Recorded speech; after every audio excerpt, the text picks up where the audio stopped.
Apakah metode Mike Mentzer adalah metode latihan paling tepat? Apakah high intensity training lebih baik dari high volume training yang dipopulerkan oleh Arnold, di mana orang-orang nargetin buat ngerusak otot saat latihan, ngejar pump, dan ngebanyakin volume? Kita akan pakai science modern buat mengetahui yang manakah yang benar dan yang paling cocok buat kamu ngecapai goals kamu. Pertama, kita mesti tahu gaya latihan Mentzer. High intensity atau intensitas tinggi. Jelas kayak namanya, artinya kamu ngecapai failure di tiap set.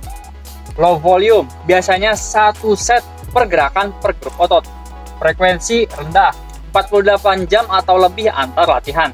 Jadinya tiap grup otot biasanya cuma dilatih sekali seminggu. Intensifiers, force reps, negatif, superset, drop set, biasanya dipakai buat maksimalin intensitas, karena seperti yang tadi aku bilang, cuma dilakuin satu set, jadi intensitasnya gila-gilaan. Gak ngejar DOMS dan maksimalin pemulihan. Dia berhipotesis bahwa semakin banyak set yang kamu lakuin, kamu bakal ningkatin kebutuhan pemulihan yang bikin pemulihan kamu jadi butuh waktu lebih lama sebelum bisa beralih ke pembentukan otot baru. Jadi dengan ngurangin DOMS, dengan ngurangi volume, kamu bisa ngabisin lebih banyak waktu dan energi buat ngebentuk otot baru. Dan progressive overload. Hal yang paling penting di antara indikator progres. Jadi gimana nih? Apa metodenya bagus? Aku mau kamu pahami ini dulu. Mentzer adalah spektrum ekstrim, sebagaimana Arnold spektrum ekstrim tapi di posisi yang berlawanan. Titik optimal selalu di antara kedua ekstrim, bukan di salah satunya. Aku pernah bahas tentang pentingnya intensitas daripada volume.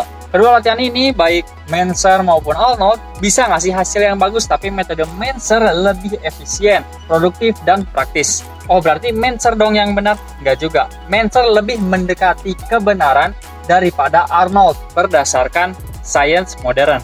Tapi apakah dia sepenuhnya benar? Tentu aja enggak. Masih ada ruang buat pengoptimalan. Volume udah jelas punya respon dosis. Artinya semakin banyak volume sampai batas tertentu, semakin tinggi stimulus hypertrophy yang kamu dapetin. Kalau tujuan kamu mau maksimalin pembentukan otot 1-2 set per minggu aja, nggak optimal. Bahkan kamu bisa lakukan 6-9 set to failure atau near failure per grup otot per sesi. Tentu banyak yang perlu diperhatiin. Intensitas dan volume itu punya hubungan berkebalikan. Semakin tinggi intensitas, semakin sedikit volume yang mesti kamu lakukan. Begitupun sebaliknya.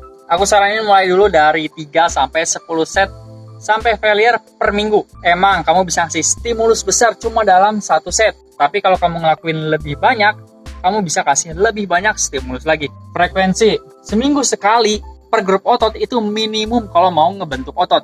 Jadi ya bro, split boleh-boleh aja selama volumenya disamain. Emang ada bukti nunjukin kalau 2-3 kali seminggu itu optimal, tapi ini perlu penyesuaian lagi sama level dan kondisi kamu. Training to failure. Ada series meta regression yang nunjukin kalau ada hubungan antara train to failure dan hypertrophy. Apa hubungannya? Semakin dekat kamu dengan failure, semakin besar hypertrophy yang kamu capai. Lagi-lagi ya, masih ada beberapa hal yang perlu dipertimbangin.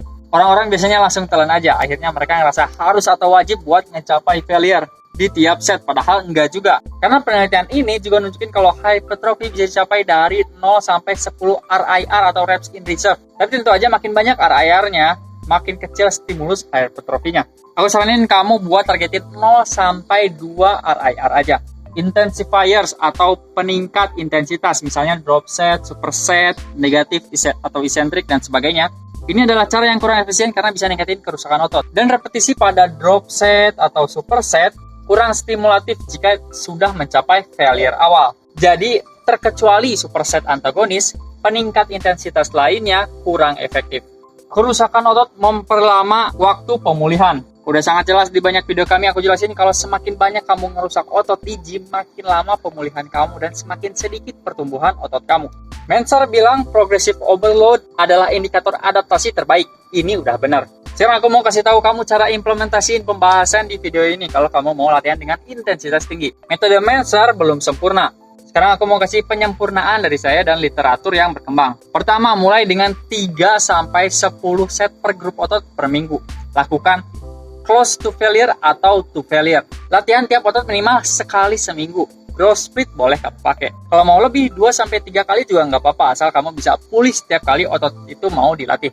Selanjutnya, kamu boleh ngelakuin drop set di awal-awal latihan karena masih stimulatif. Tapi kalau di akhir latihan sih udah nggak terlalu efektif. Kamu juga boleh ngelakuin superset, tapi superset antagonis karena ini sangat efektif dan bikin kamu hemat waktu. Negatif reps, negatif atau eccentric kamu harus ke kontrol, tapi jangan fokus ke eccentricnya sengaja dilama-lamain karena ini bisa ngasih muscle damage yang besar. Terakhir, paling penting dan paling sering aku ulangi, pantau progres biar bisa ngecapai progressive overload.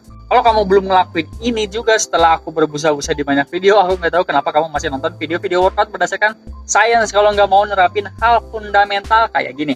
Kalau video-video science-based workout bikin kamu overwhelmed atau tambah bingung, tapi kamu pengen implementasiin cara paling efektif dalam latihan kamu, daftar aja ke Galuh Personal Trainer lewat link di bio atau deskripsi. Itu udah cara paling praktis dan nggak pakai pusing.